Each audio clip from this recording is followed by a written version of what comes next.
little things make an enormous difference, and these cars are very sensitive to their ride height. I just heard Mark talking about the fact they've got to pick the cars up at this very, very bumpy racetrack. That has an effect. The wings and the wing angles have an effect. The other thing I just want to mention also is that this young guy, by virtue of his recent re-signing as well and the form that he's had, doing pretty well at the moment. He snuck into the top 10 of the championship at the last event at Tailem Bend. These guys have been on something of a team-building exercise since we last saw them at Tailem Bend. And Mirko and Alistair and the engineers and everybody in the group, they went and had a drive day at Paul Morris's place up in Queensland. They were driving the little Toyota 86s and getting to understand what it's like from a team perspective, that driving these cars is not a simple process. Barry Ryan was involved in that as well, and he's just recently taken a position of equity in this race team. Nice team building exercise to get involved in. So, down to business. We've got 30 minutes about to unfold of practice. We'll have 2 practice sessions today and understand that they are not contributing to what Mark likes to describe as qualifying zero as Shane Van Gisbergen heads out. Remember, he was a winner here last year together with Scotty McLaughlin. We are racing this weekend for the 7th time for the Jason Richards Trophy in event number 11 of the Virgin Australia Supercars Championship. It's races 23 and 24 of 32 that constitute our championship season.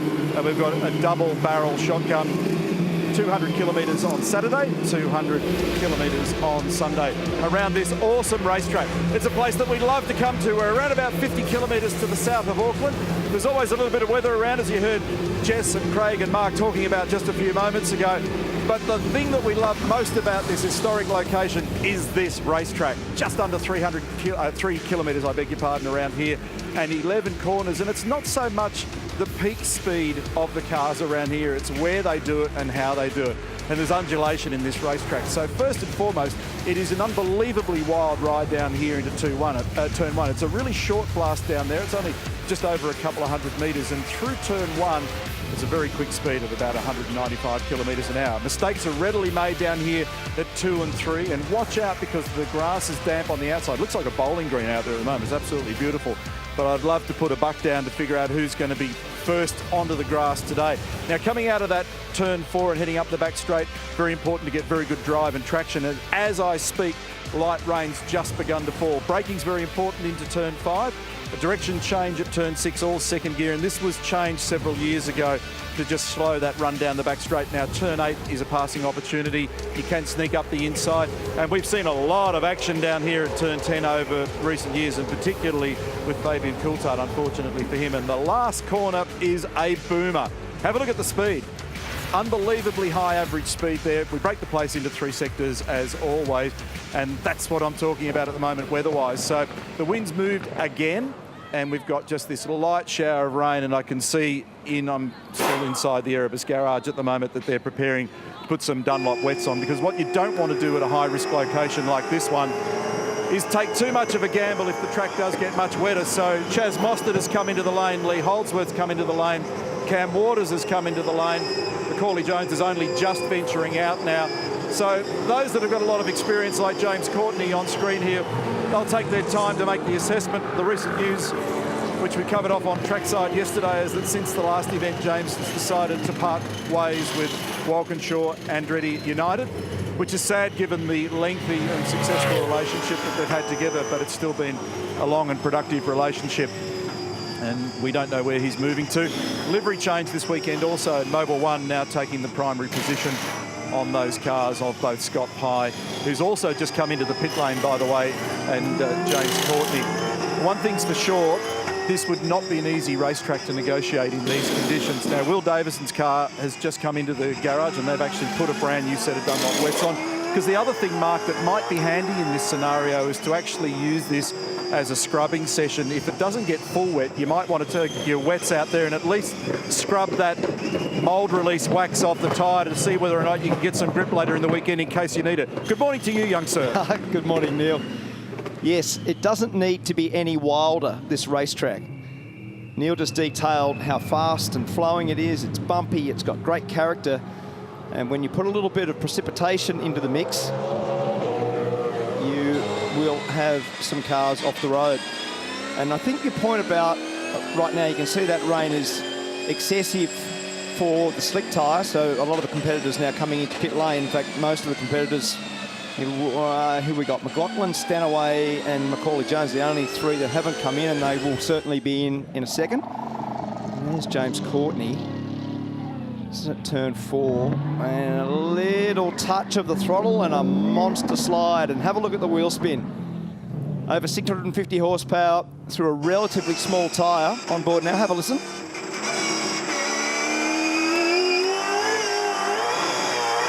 He's just playing. That's just play. So he knew he was coming in. That's Mostert. I'm surprised by people going out, but the point that Neil made about the mould release, we'll try to get a shot of a wet weather tyre for you.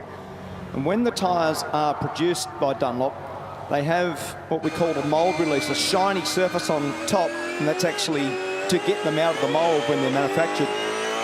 So does the green slick tyre have the same.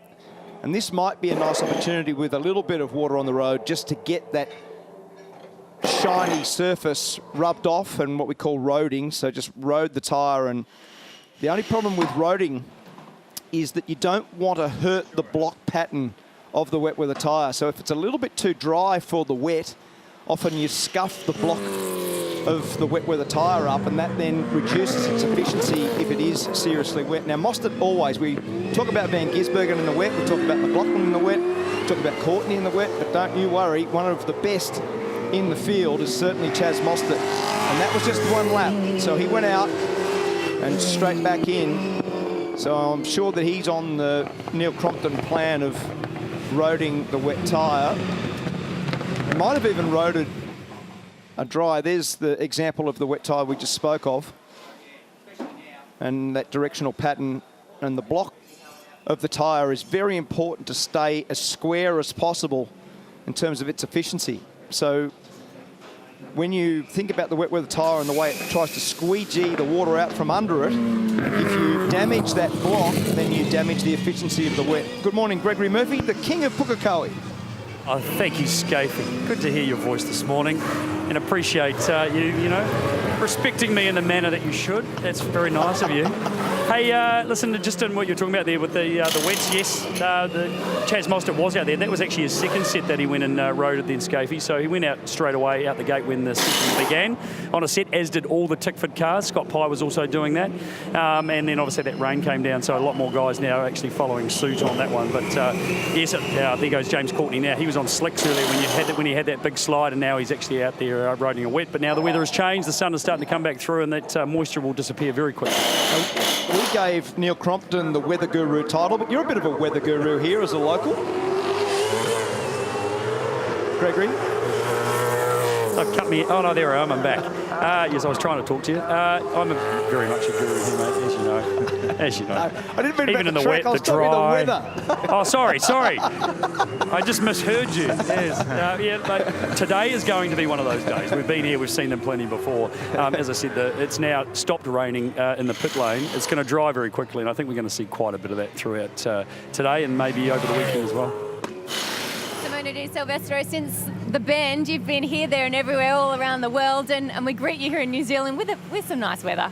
Yeah, it's just weird that as soon as we go out it starts to rain. It's a bit annoying because you want to get on with your program, and right now you're just kind of waiting a little bit and see what happens. But yeah, if it keeps raining, it's good, or if it stops, it's good. But like that in between makes it just frustrating, I guess. The Bend was a really nice outing for you. You had your best qualifying of the season, actually, in your career in supercars. Do you think that you can really carry some of that momentum into this weekend?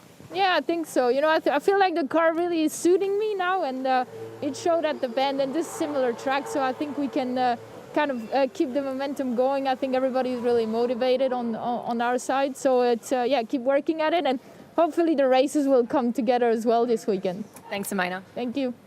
Thanks, Rihanna. Rihanna Crean, Greg Murphy, Mark Larkham, Andrew Jones doing the work for us as normal in the pit area. And my friend, the Weather Guru, has actually joined me back in the commentary box, young Neil. And it is a bit weird, as Simona said, that we've gone through the morning. It was sort of a little cloudy and it was a bit sunny at stages, and then as soon as the cars go out, it rains.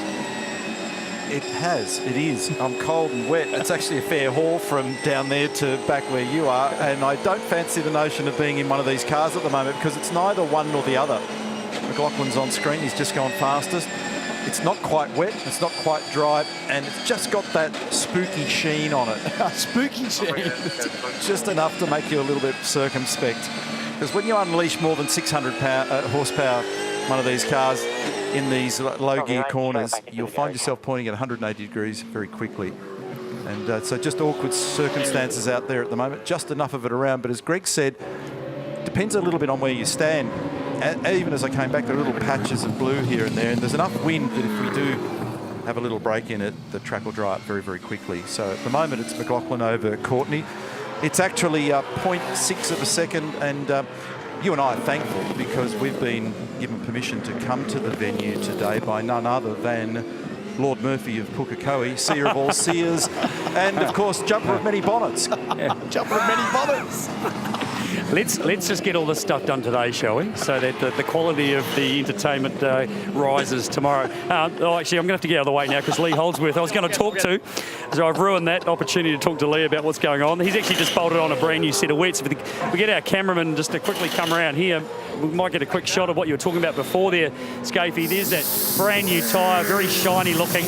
That mould release that's on those, that after one lap will disappear, but he's just going out to road those because it is getting very dry. I'd imagine that we'll start to see some times very soon on a slick tyre. Thanks, Murph. We will straighten up as the weekend goes on, but Yes, it is a bit of fun for us. We do like it. Because we sort of started many years ago calling him the Prince of Pukekohe, and then he sort of gave himself the title of the King of the joint. So, as you said, Neil, he's had 9 victories at this location. That's the reason. Well, Scafey, Yes. I don't understand why, someone with such a record of 9 victories. How many did you get here? Oh, I mean, only 4. I mean, that's a Prince level of wins, isn't it?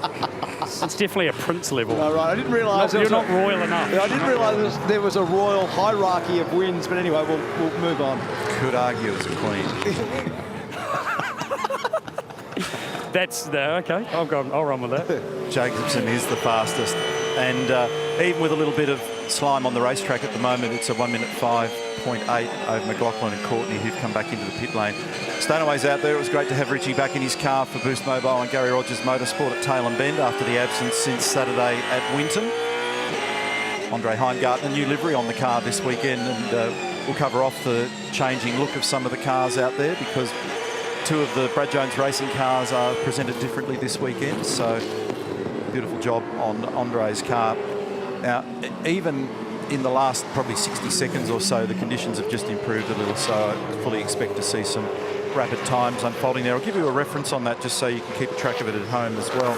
So if you look back at the practice qualifying and lap records here, Craig Lowndes has got the lap record at a 63.2. Quali record, Shane Van Gisbergen at a 62.2. Golding on screen. And the practice record is Whincup, and he did a 62.1. I heard Mark sucking air like an airfielder then. Turn 10, 11. You can set your watch by it here. One of the reasons why we love coming back to the racetrack is to watch these cars at that speed on that location because they are teetering. They're right on the very edge.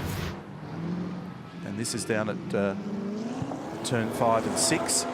Second gear, that's exactly what I was talking about before. Short gear, a lot of horsepower, a little bit of water on the road, and it's pretty lively. Back to Simona in the Team Harvey Norman entry. She used first gear just to launch the car out of there, and it's a real drag race through this run up to turn 10. Used to be a little bit rougher. It did. Believe it or not. Well, there was a big patch there, wasn't there? She did a nice job there, and she's going to come up towards the top. Actually, she goes to the top. Nice job with a 4.14. That's actually a pretty speedy time given those conditions. It's a very good time if you compare it to those numbers that I just rolled out a few moments ago about lap record, qualifying record and what have you. Shane Van Gisbergen's just jumped up into second spot. This is the run into the braking area on what we loosely describe as the back straight.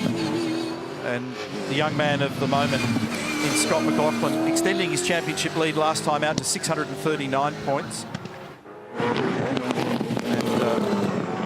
Done a beautiful job just in the recent past, and he's the most recent recipient of the Jason Richards Trophy. It's the 7th instalment, so Jason Bright was first to claim that back in 2013. Mark Winterbottom, Jamie Whincup's won it on a couple of occasions, and Shane Van Gisbergen has also grabbed an important victory. I saw Jason's dad yesterday, David Richards, down in the paddock. It was lovely to see him, and he'll be here this weekend. And of course, we're celebrating the life of one of our great friends in Jason Richards, who we sadly lost in 2011. He was a great friend of the sport. Now, just looking out the commentary box window while the replay of Simona was on there, and somebody's just taken out one of the styrene signs. It just got exploded on the front straight, so there's bits of debris all over the place. So there we go. It was Richie Stanaway actually did wipe the wall. So they've actually red flagged it now. That's the sign. I looked up to see the remnants of it. Now that's tweaked the left rear pretty substantially. Here's the onboard. Watch this.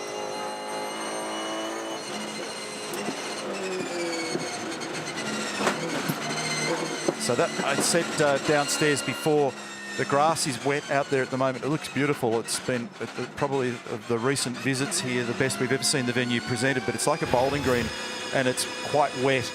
Slippery grass doesn't help the cause. So unfortunately for Richie, step wide at the final corner, and you can see the damage it's done to the rear of the car. It's actually whacked that concrete wall pretty significantly, broken one of the brake markers down there. That's the reason why there's all the rubbish on the road. So the race director, Tim Schenken, has called a red flag now so that they can just make sure that the track is safe once more. And is a place that over the years that if you do step off the black stuff, very easy to make contact with the fence, and especially at that location, you can't really see the exit. It's got a blind exit when you come through that fast right-hander. You were talking about it before. You approach it at 215k, the mid-corner speed's roughly 190k, and as you try to accelerate the car, you almost predict where the car's going to go without being able to see where that patch of exit tar and that little bitumen stripe that you can just see there. Richie goes over that into the grass, and if you make the grass, you certainly make the fence in that zone, given how wet it's been. We're on board again, just have a look. It actually picked up understeer. It actually didn't lose the rear of the car, which is quite unusual. It actually picked up understeer, and then it pretty much ran off with a lack of front grip. But as soon as he made the grass, then obviously you've lost control of the car with the slick tyre on wet grass conditions. He did a nice job just to wrestle it back under control. In fact, because he was battling to steer it properly, because it was tracking from the rear, he ended up in the pit lane exit at much higher speed than the cars exiting the lane. He was a little bit lucky that he didn't with a nose-to-tail contact down there. Good morning, or it's actually afternoon now. Good afternoon to you, Rihanna. Afternoon, Crompo. Richard Holway, just want to get a quick chat with you. Really difficult conditions for the guys first up in practice this morning. Just what were your thoughts on that incident for Richie? It's tricky. Obviously, we're keen to get out there and get some laps underway, and he felt the track was dry. I mean, it's got it. The times are there, doing twos. So it's just tricky. I think he might have just got a bit offline there and caught a bit of moisture and bang on the fence. It's that easy. Yeah. Thanks, mate. No worries. Cheers. Vastly experienced engineer, Richard Holway. He's been very successful over a long period of time. Be a great guy to have in your corner technically. He's done a lot of succeeding in this business. So car number 33 back in the garage, and that will no doubt be out of action for the entire session while they sit it up on those jacks to understand what's broken and bent. One of the other challenges at an event like this is the number of spares that you're able to bring with you as well. They are limited for international events. There's only a specific and nominated list of cargo items that are actually spelled out in great detail in the operations manual. So a bit frustrating for Richie. Those sorts of things do happen, and you're right, it was an unusual scene to see that amount of understeer and just ran it wide. Let's g'day again to Gregory.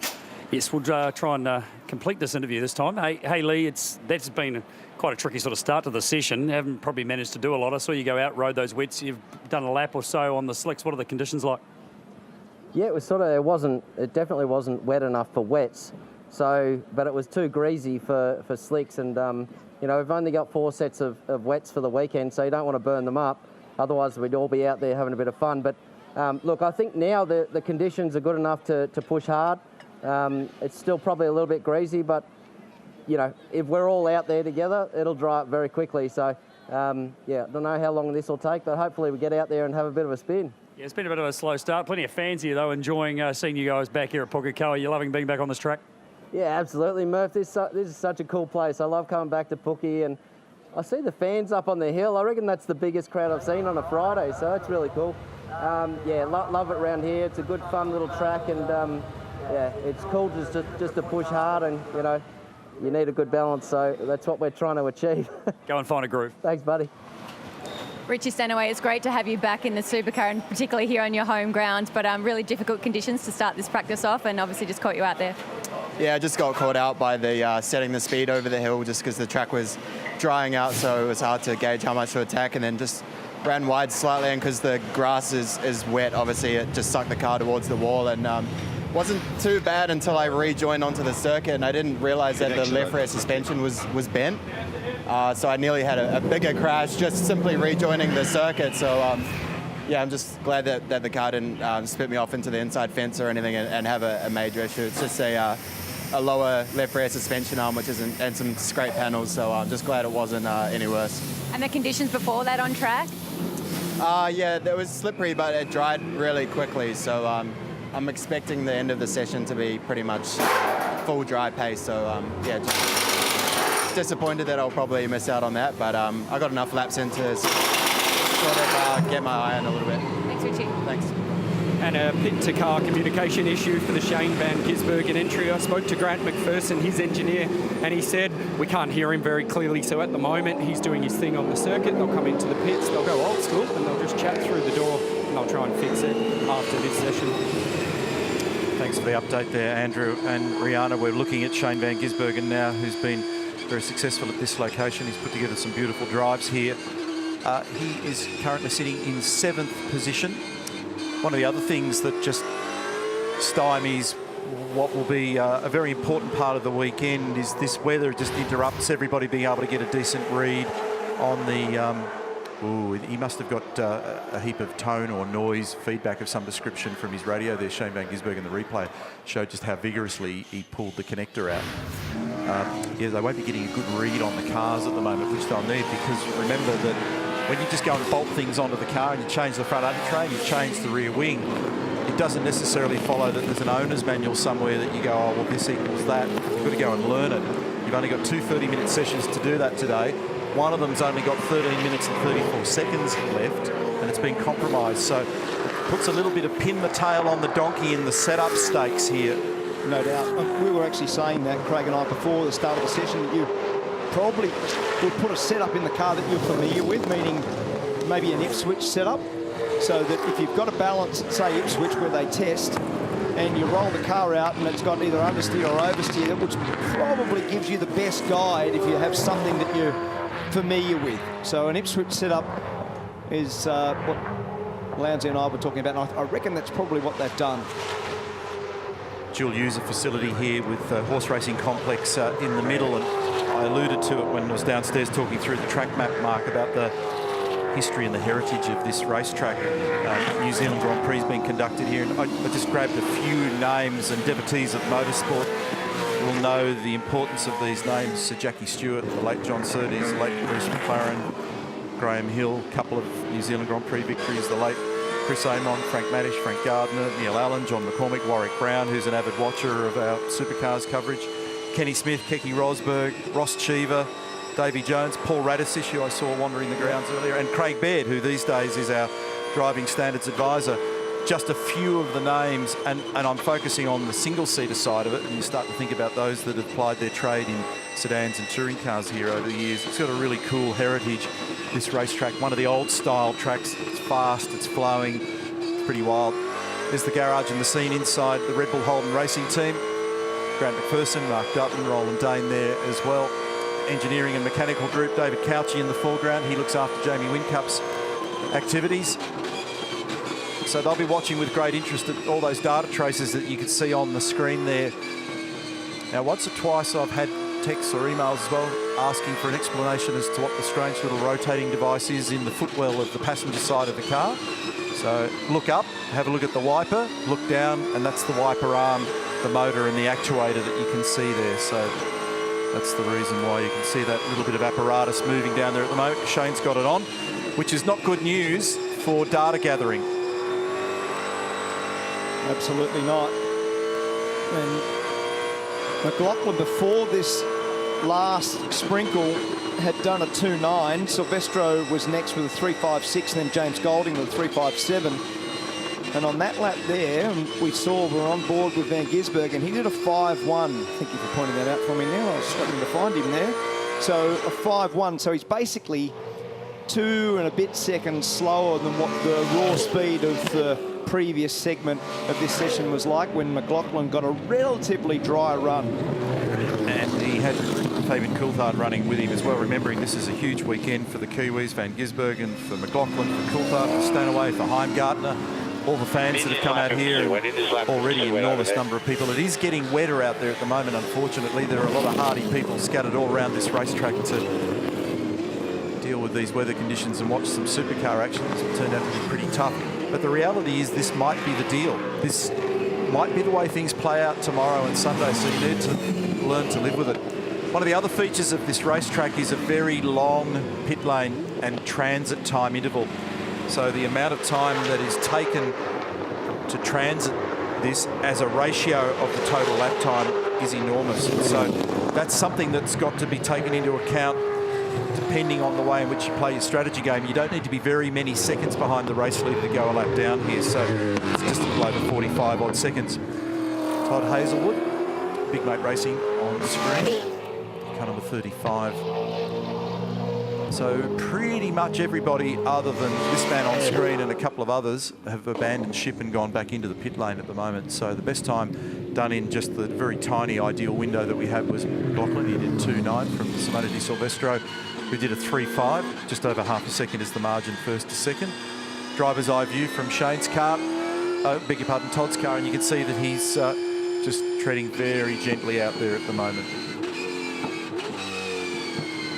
Yeah, they're very tricky conditions. A sprinkle on a slick tyre, and there's Jamie Whincup running on at that new section that has modified the racetrack with turn 5 from turn 6. So he runs through the escape road down there. It looks a little drier at this end of the racetrack, doesn't it? He just did a 6.3, Van Gisbergen, so he's pressing on. Scott Pye's pressing on. They're the only two out there at the moment, and ironically, they're almost in the same spot. So the Mobil 1 livery on car number 2 for Scott Pye this weekend is a change. Look for a change also in the way in which Nick Percat's car's been presented this weekend, and Tim Slade, together with Heimgartner as well. You explain? It's got a lot of the speedboat effect. We often talk about the rake or the angle of the car relative to the road, and the way the car come onto the straight there out of turn 4 when he accelerated has a lot of what we call rear squat, so the rear geometry, it comes right back on its haunches and the front of the car comes up. And it's strange to have that much of that style of body pitch forward aft, because at a place like this with big fast corners, it doesn't serve you well at turn 1 or the final corner. So they might be doing a bit of aero work in that car at the moment, which maybe put a softer spring in it and actually get some effect of what that rear gurney's done. Andrew? Anton Di Pasquale, you've only logged 2 laps at the moment, mate. It's something that we see a little bit from Erebus Penrite Racing in these conditions. What's your plan? Yeah, we sort of went out lap, started raining, so come back in like everyone else did, and then went to do it again, then there's a red flag, and then it rained again, so it's kind of in between. It's probably not wet enough for wets, probably not dry enough for slicks. We kind of just wait it out and see what happens. And Mark Scaife has mentioned that this place is wild in the dry, and then you add a little bit of rain and it becomes more wild. What was that opening lap like for you? Yeah, we're just sort of warming up tyres and it started raining, so I reported back and they're like, yeah, everyone's coming in, so we just came in and chilled out now. The only good thing is it's warm in here, so I'm not getting cold. That's about the only good thing. There's always an upside. Thanks, Anton. Cheers, thanks. And Ches Moz, it's just checking out the tablet, got all the times on there, looking at sectors and everything. Are you actually taking it in, or are you just pretending to be doing something? I guess we're kind of looking at the times just to try and get a read where the track's at. So it's a few heroes out there at the moment doing the things. I mean, you come away across the ditch here, and at first practice you kind of want 0 risk. So for us, just called it early to get out of the weather. You don't want to have a little moment and hurt the car. So. Well, hopefully the conditions get better for maybe a short run at the end here, but it doesn't look good. And the learning so far pretty non-existent? Yeah, it's kind of hard. I mean, if you ask any driver, I think when you're driving around at 90%, every car feels good. But when you're at 10/10, that's when you feel like the problem. So yeah, look, I don't think I would learn too much out there. Maybe learn a little bit in the wet if you put some wet tyres on, but if it's going to be wet all weekend, you know, you're playing the tyre game as well. So, yeah, might just have to hurt the experience at the moment, but hopefully it helps our weekend. If it makes you feel any better, mate, you're one of my heroes. No, you're my hero. Chaz Mostert last time out was on the podium at the Bend. It's 13 degrees out there at the moment, so the temperature's dropped with this little bit of rain that's around, the wind still from the west or the northwest, and McLaughlin's ventured back out. You can see that. Jacobson and Whincup have gone back out, but everybody else is still parked up at the moment. Mostert yesterday went for a blaze in a go-kart, got his jeans covered in mud, and then I saw him in the pit lane. It was freezing cold, and he had the scruffiest pair of shorts. I wasn't sure whether they were rags he used to check the oil level in his rental car or whether it was something he needed to wear. That's not nice. Oh, it was ordinary. And he was still carrying on about the Tail and Ben Mozzie report when he was our trackside reporter. So you pointed out there a moment ago when we saw those images of McLaughlin on screen that he was working pretty hard to just get some temperature up into a set of brakes on that car. Whincup setting off on a lap here. Number 88. He might have been actually roading a set of front rotors with the way he was trying to generate that front brake temperature. So when the conditions are like this, teams try to get as much of the practical work done, meaning if there's a set of rotors that just need to be scuffed and brought some temperature through, and they do that with real science, understanding the temperature of the front rotor is vital at a place like this when the braking dependency off the end of the front straight and down there into turn 5, also into the hairpin. Brake cycling, in terms of the brake balance front to rear at this place, is always quite hard to get right. So if they've got other work to do, they tend to do them in conditions like this. Not much use, given how wet it is, to try to get any read of what the car's actually like. You get a little read on balance in terms of aero, and that won't be totally lost on them in the faster sections here as to what the car feels like, and they'll be very interested to hear what Whincup and Ben Gisbergen have got to say around that aero balance. And Chaz made a good point, though, and you know this as well, that they all feel pretty fantastic at 90%, but they're never quite the same when you're right at the ragged edge, but there'll be some trends, perhaps. He's had an amazing run here over the years, Jamie Whincup. He's had 6 victories and 6 pole positions. Mark Winterbottom's also shown strength at this location over a long period of time, and he's driving for Irwin Racing this year. That was a big story in the off-season. He's jumped into Charlie Schwerkolt's outfit. This is a 888 Race Engineering devised machine, and 3 victories in a pole position, 6 podiums in total for Mark Winterbottom. Keep a bit of an eye on those flags across the bridges and in the background here as well as Frosty rolls in, because it just gives you a bit of an indication as to what's going on weather-wise. And the back straight at the moment with Jack Lebrot, there was actually a hint of sunshine on that car and the truck assist Techno Racing Holden Commodore. These are hard conditions because you kind of have to be really good at guessing. Yep. And understanding what's going to be beneath you when you put your foot on the brake at the end of one of the critical places here, and there's plenty of those, is hard. So McLaughlin on a slick Dunlop tyre at the moment. I don't think I'd be doing that. It might be drier than we think. It's only 2 minutes remaining. You certainly don't want to fire off the road with a couple of minutes remaining in this session. But your point's 100%. The limited time at this venue and getting up to speed here, it is a real commitment racetrack. And that looks pretty dry there at turn 1. And that's a great corner. It's got a late apex. You arrive there's a big, significant bump on the way into the corner on the approach. The car slides. You're in 6th gear as you approach, and then you fire it off to the right-hand side. The mid-corner speed's 195 kilometres an hour. We're on board now with Gary Jacobson, and this is this new section. It was inserted from a safety perspective, turn 5 and 6. And then you accelerate the car again to almost 175k in that little short run down to the hairpin, which still gives it the overtaking zone that we've been used to through the course of history at this venue. And then this bump that Neil was talking about before, it's a little better than it used to be, but it's still pretty wild. change the direction, and that camera there on the apex of the final corner picks up the cars as they accelerate down. There's the bump right there, and then you've got to try to get the car. Look at the wheel work. He's a busy boy. Yep. If he was getting paid by the movements in the steering trace, they'd be pretty wealthy at the end of the session. Remember that he's one of 2 rookies here this weekend, Gary Jacobson, so he's not only trying to maximise, but he's doing a lot of learning at the same time. Just a little bit of sunshine right at the critical moment here at the moment. It looks pretty good for Shane van Gisbergen. So the fastest time so far is McLaughlin on a 2.9. Shane is second quickest, but about to click over one more lap, and he's gone to the top on a 2.6. That's verification that the conditions aren't too bad. So we might see, with 30 seconds remaining, a fair bit of action in the back end now of this session. It's complex to thread the cars through 2, 3 and 4. Back to David Reynolds.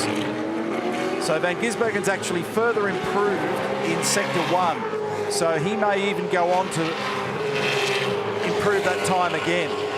Will Davison's looking fast out there at the moment. So thankfully, conditions just ideal right at the back end of the session now. Remembering that we've lost Richie Stanaway. Reynolds goes up into position number 2 on a 2.7. He's 7/100ths away from Van Gisbergen. Back now to the Shell V-Power Racing Mustang of McLaughlin. What's he got for us? Good enough for P1. 2.5. 1/10 of a second between the 2 Kiwis. They pick up where they left off last year.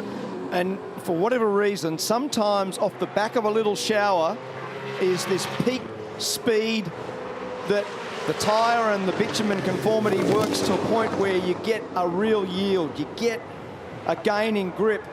And as we see Will Davison finishing this lap, this looks pretty good. And Will Davison goes to the top with a 2.44. So Will's had great pace through the course of the season. That has again rolled out. And there's Gregory Murphy down there in the garage. We'll go across to Greg in a sec. Lee Holdsworth has also come up to 6th. So Davison, McLaughlin, Van Gisbergen, Fabian Coulthard now comes up to 6th. Very good job. Phil Munday, the team owner, and Greg's down there, so no doubt we'll catch up with him at some stage. Remembering that Will got a podium at the Bend, a runner-up position, and they did have that little glitch of the airbox fire at one point, the Milwaukee Mustang, but he's got form at the moment. Good to see Fabian up there as well in 6th place. He told us yesterday on trackside that just needs the back of that car to be settled and back to basics for them this weekend. But the session has now been completed, and it is Will Davison, Scott McLaughlin 1 and 2. And they've got a little margin over Shane van Gisbergen, David Reynolds and Scott Pye, followed then by Fabian Coulthard, Lee Holdsworth, Mark Winterbottom and Gary Jacobson. Nice work first time out. Remembering that everybody starts out with a fresh Dunlop tyre. So we can't hear the usual discussions about, oh, my tyres were old or they were a mix and match set. They're brand new Dunlop tyres. So let's hear now from Greg, and nice job for Will Davison. Yeah, we'll catch up with Will when he gets back. Phil Munday's actually here this weekend, which is great to see him here. But we'll just talk to Cam Waters first up. You were watching those times, you're watching all those purple sectors come up. Somehow I was thinking, I'm pretty sure you wished you were out there driving your car instead of standing here. Yeah, look, we were going out and in, it was raining and it was so unpredictable. So before that run, it was quite wet and didn't really think it was going to dry out. So we thought we'd just save the tyre, and yeah, it dried out. And it got really fast again too. I mean, we've seen that. I think we saw that at Taylor Bend the other week. You know, that little bit of shower somehow combines to make the track very, very fast, just for a period of time after that little bit of wet dries up. Yeah, obviously the track's really quick, but yeah, 1, 2, 3, 4's resurfaced as well, so it's probably got a little bit to bring to it. But yeah, so that wheel wrap the front. Obviously the cars are up. Thanks, buddy. Right, we'll go and actually go and quickly chat to Phil Munday, who's decided to turn up rather than being some other part of the world. I mean, things have been going pretty good here at Milwaukee Racing while you were away. Was it a bit of a sort of guess if you should turn up or not? Well, I thought maybe I should stay away, but then I said to Will, you better get up there now because otherwise I won't be able to come here anymore. I'll have to stay away. Absolutely. Well, we missed you. Anyway, we'll try and catch up with the driver, being that he's had another good session. Sorry, Wilbert.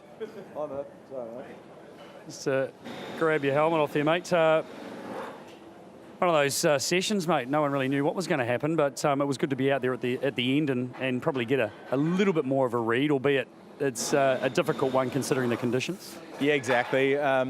Just tried to be patient. I didn't really want to take take anything. We don't have that many slicks today, so I didn't want to take anything out of him in those greasy conditions. But I knew if it just stopped raining for a minute, you had to be out there to try and just get one lap. So we did that. We timed it perfectly. We got that one flyer at the end there, and I'm not going to read into it too much, but definitely balance of the car felt really good. Actually, Cam just made reference to it too. We've had some resurfacing around here, and obviously down through 2, 3, 4. How noticeable is that change in service? Yeah, as to the second lap, I thought I could feel it was dry, and you could sort of feel there's quite a bit of grip there. So I leant on it, reasonably hard then, without being 100% sure if it was still damp. Definitely a lot of grip through that phase. Turn 4, you can feel the car actually even hopping a little bit at 4, so that the lateral grip and the drive off was pretty cool. That was a lot of fun. And as I said, we've definitely made big inroads from what I was driving here last year. So just even that last sector felt really, really hooked up. Oh, you're going to enjoy P2. Hopefully it's dry for the whole one. Well done. Yeah, exactly. Cheers. Thanks. Shane, you got a run at the end there. It was semi-dry conditions. What was your car like? It was basically dry. Just some of the curbs were wet, but interesting. Just getting a feel for the new aero stuff. Car's quite different in the high speed, not in a good way. So we're going to have to balance that, try and learn it, and hopefully better the Savo.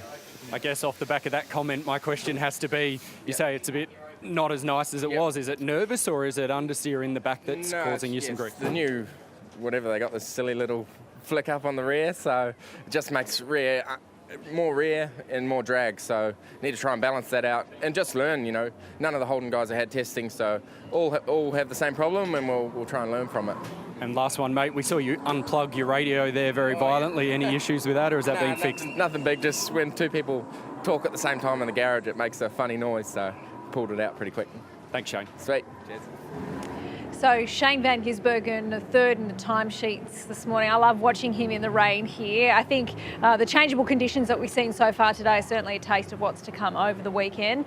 Some made the most of really working it out. Others didn't. Were you surprised by that, Lounsey, that Anton De Pasquale, Nick Percat did 2 laps in that whole session? Well, I am a little bit surprised because I think that at the end of the day,